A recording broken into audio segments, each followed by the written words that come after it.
Kopup yüreğime derdim alacağım. Yadıma düşüp olayla yanacağım. Götürüp o gemi geldim alacağım. Gemin alovuna doyma yanacağım. Ey aziz anam, mehriban anam, beni senin kadar kim anlayar? Halımla yanam, benim öz anam, yüreği gəm keder kim anlayar? Beni senin kadar kim anlayar? Ne dostlarıma, ne sevgilime demediğim gemi sana deyim. Yanır yüreğim, ah neyleyim? Anacan her şeyim sen, her şeyim. Sana feda varımsa ermeyim.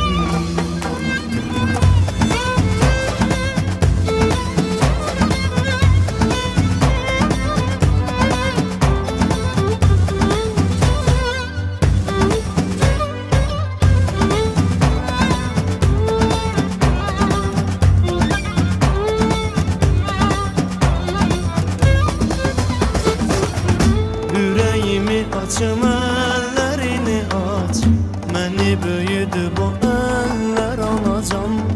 Telinin ağına kurban olaram, anı bəs o qara teller alacağım.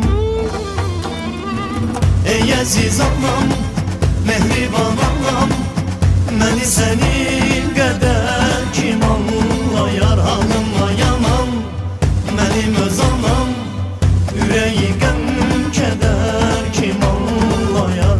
Beni senin kadar kim anlayar? Ne dostlarıma, ne sevgilime demediğim gemi sana deyim. Yanır yüreğim, ah neyleyim?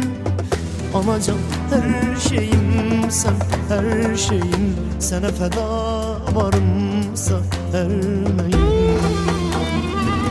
Ey aziz anam, mehriban anam, beni senin kadar